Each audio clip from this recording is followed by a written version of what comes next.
ৰাজ্য চৰকাৰৰ কৰ্মচাৰীসকলৰ বাবে জনাব বিচাৰিছোঁ 6টাকৈ গুৰুত্বপূৰ্ণ খবৰ। এইবাৰ কৰ্মচাৰী, শিক্ষক, টিউটৰ, অংগনবাড়ী, আশা, ৰান্ধনী সকলোৰে বাবে গুৰুত্বপূৰ্ণ খবৰ আহিছে। লগতে ঠিকাভিত্তিক কৰ্মচাৰীসকলৰ ডাঙৰ সিদ্ধান্ত সবিশেষ আপোনালোকক জনাব বিচাৰিছোঁ। ভিডিঅ'টো প্ৰথমৰ পৰা শেষলৈকে চাই থাকিব। জনাব বিচাৰিছোঁ আজিৰ প্ৰথমটো গুৰুত্বপূৰ্ণ খবৰ। এইবাৰ অসম ৰাজ্যিক প্ৰাথমিক শিক্ষক সন্মিলনীৰ ফালৰ পৰা মাননীয় শিক্ষামন্ত্ৰী মহোদয়লৈ পুনৰ এখন পত্ৰ প্ৰেৰণ কৰা হৈছে আৰু এই পত্ৰখনৰ বিষয় হৈছে ঐক্যসাজৰ ৰং নিৰ্ধাৰণৰ দায়িত্ব বিদ্যালয় পৰিচালনা সমিতিৰ হাতত ন্যস্ত কৰি মানদণ্ড নিৰূপণত কঠোৰ হোৱাৰ অনুৰোধ পত্ৰ। সমগ্ৰ শিক্ষা অসমে প্ৰকাশ কৰা নিৰ্দেশনা অনুসৰি কাপোৰৰ ৰং নিৰ্দিষ্ট কৰি দিয়া হৈছে আৰু একেৰাহে 3 বছৰ ৰং সলনি কৰি থকা হৈছে।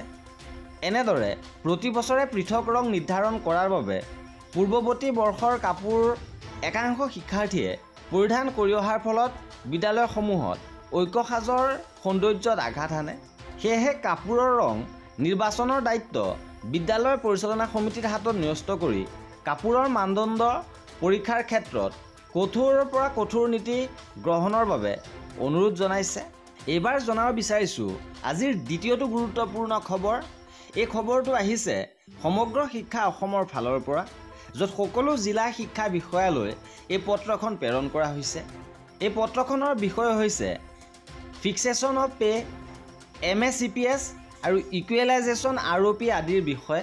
ওপৰত উল্লেখ কৰা বিষয়টোৰ সন্দৰ্ভত জনাব বিচাৰোঁ যে সদৌ অসম প্ৰাথমিক টেট উত্তীৰ্ণ শিক্ষক সমাজে বিভিন্ন দাবী সন্দৰ্ভত ইতিমধ্যে আবেদন প্ৰাৰ্থনা দাখিল কৰিছে আৰু ইয়াৰ উত্তৰত চৰকাৰী বিত্ত বিভাগ ANF উত্থাপিত দৰমহা নিৰ্ধাৰণ আৰু সমতা, MSEPS সমকৰণ ROP আদিৰ সন্দৰ্ভত নিৰ্দেশনা জাৰি কৰিছে আৰু এই সন্দৰ্ভত জিলাখনৰ স্থায়ী গোচৰ নিষ্পত্তিৰ বাবে জিলা দৰমহা নিৰ্ধাৰণ সমিতিৰ ওচৰত বিষয়টো লৈ যাবলৈ অনুৰোধ জনোৱা হৈছে।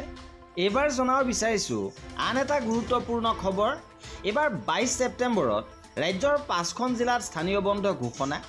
বন্ধ থাকিব চৰকাৰী, বেচৰকাৰী কাৰ্যালয়, শিক্ষানুষ্ঠান, ব্যৱসায়িক প্ৰতিষ্ঠান আৰু কোকৰাঝাৰ, চিৰাং, ওদালগুৰি, বাক্সা, তামুলপুৰ জিলাত বন্ধ ঘোষণা। 22 ছেপ্টেম্বৰত বিটিআৰ নিৰ্বাচনৰ বাবে এই জিলাকেইখনত স্থানীয় বন্ধ ঘোষণা কৰা হৈছে। ইপিনে ঠিকাভিত্তিক কৰ্মচাৰীৰ বাবে এটা ডাঙৰ খবৰ। পুনৰ ৰাজপথত নামিব সৰ্বশিক্ষাৰ প্ৰাথমিক টেট উত্তীৰ্ণ ঠিকাভিত্তিক শিক্ষকসকলে আৰু 15 ছেপ্টেম্বৰত শিক্ষকসকলে ঘেৰাও কৰিব কাহিলীপাৰাস্থিত সমগ্ৰ শিক্ষাৰ মিছন ৰাজ্যিক কাৰ্যালয়। আৰু এটা প্ৰেছ বিবৃতিযোগে সদৌ অসম প্ৰাথমিক টেট উত্তীৰ্ণ ঠিকাভিত্তিক শিক্ষকসকলৰ এই ঘোষণা। তেওঁলোকে কয় যে সৰ্বশিক্ষাৰ অধীনত কৰ্মৰত শিক্ষকসকলৰ দীৰ্ঘদিনীয়া সমস্যা যেনে দৰমহা গাঁথনিৰ আসোঁৱাহ নিৰ্মূল, টাইম স্কেল বদলীকৰণ, মুখ্যমন্ত্ৰী লোকসেৱক আৰোগ্য যোজনাৰ সুবিধা, শূন্য ব্যয় বীমা, শিক্ষকৰ ছুটি অনুমোদনৰ সৰলীকৰণ আদিসমূহৰ সমাধান বিচাৰি বিগত সময়ছোৱাত সদৌ অসম প্ৰাথমিক টেট উত্তীৰ্ণ শিক্ষক সমাজৰ তৰফৰ পৰা একাধিকবাৰ সমগ্ৰ শিক্ষা কাৰ্যালয়ক আনুষ্ঠানিক পত্ৰ প্ৰদান তথা সাক্ষাৎ কৰি আহিছে, কিন্তু আজিলৈকে বিষয়টো নিৰ্মূল হোৱা নাই। সেয়েহে অহা 15 ছেপ্টেম্বৰত 11 বজাত সমগ্ৰ শিক্ষা মিছন ৰাজ্যিক কাৰ্যালয়ৰ সন্মুখত অৱস্থান গ্ৰহণ কৰিব বুলি ঘোষণা কৰিছে।